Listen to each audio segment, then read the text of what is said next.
On the next term, for the record, for people who are wondering, up next, what's up next for the Supreme Court? Well, let me tell you. The Supreme Court is going to take up a case about independent state legislature doctrine, which we already mentioned, for the next term, which could give state legislatures far greater power over all manner of election laws, no control over the federal government whatsoever. In the case Moore v. Harper, it's a challenge to the North Carolina Supreme Court's authority to strike down the legislature's extreme partisan gerrymanders under the state constitution. We already know there are 4 likely votes for the legislature. The Supreme Court denies a religious liberty challenge to New York's COVID vaccine mandate on healthcare workers.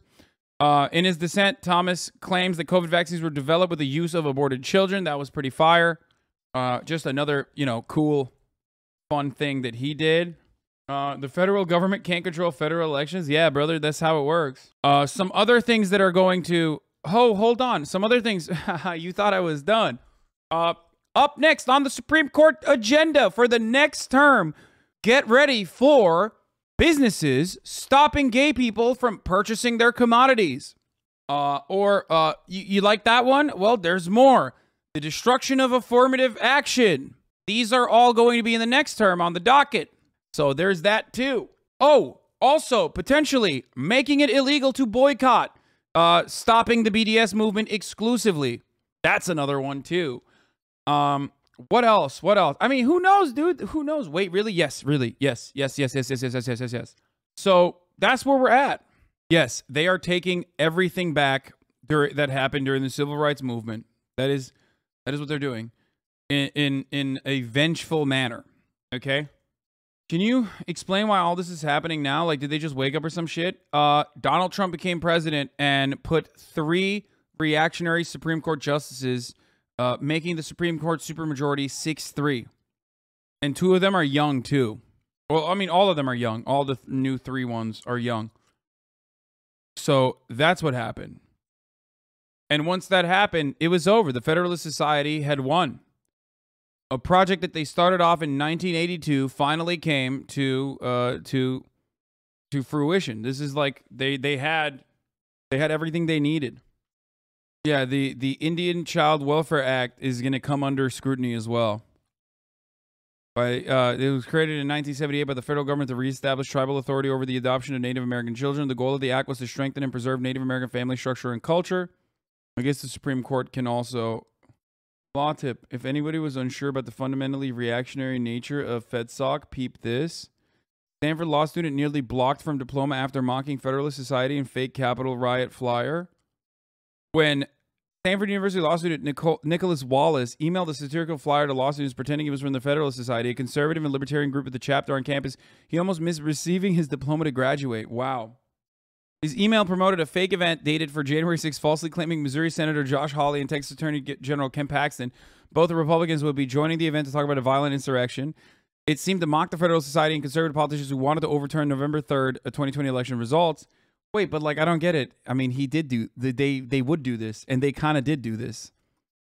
Oh, here's more on the North Carolina. The North Carolina State Board of Elections just voted 3-2 not to certify the Green Party ballot access to petition. We needed 13,885 signatures, and the North Carolina GP Green Party submitted 15,953 verified signatures.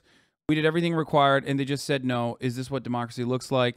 I know I like to dunk on fucking Green Party, but this is still completely unacceptable that they are just refusing to allow Green Party ballot access. Like, that's so ridiculous. I mean, they're going to lose anyway, right? Like, but just let them fucking lose. Like, let them literally have ballot access and then get owned, you know? That's fucking ridiculous. We are witnessing a judicial coup in process. If the president and Congress do not restrain the court now, the court is signaling they will come for presidential elections next. Oh, yeah, that's the wonderful next up on the docket, for the record, is this. AOC is 100% right. The Supreme Court has agreed to hear Moore v. Harper, an appeal advocating for extreme interpretation of the Constitution that could make it easier for state legislatures to suppress the vote, draw unfair election districts, enable partisan interference in ballot counting. Okay? This would mean that state legislatures, which are already heavily slanted towards the most reactionary fucking people that have supermajorities despite losing the elections otherwise, as a consequence of the redistricting, can just turn around and use the state Senate and the state House of Representatives to and the red governors to basically say we're going to nullify your votes. Oh, did you vote Democrat? It's illegal now. For the record. Like any number of different laws that a state decides at a state legislature, any number of different legislation that the states decide will be totally appropriate, and you can't even take it to the federal courts. If that passes, if that interpretation is applied, you will no longer be able to take it even to a federal court.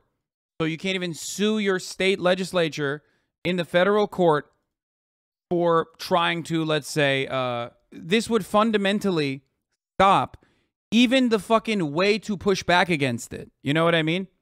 And for the record, it doesn't even matter because, like, obviously we already fucking know.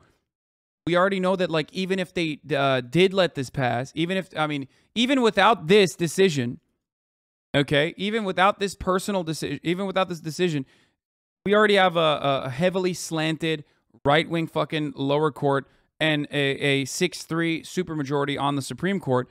So currently, it's taking at least a year or a couple years sometimes to get it all the way up to the Supreme Court so they can make a decision on matters like this. If this decision passes on Moore v. Harper in the conservative way, they would just basically eliminate the federal court completely in its entirety from having any say over state legislatures taking action.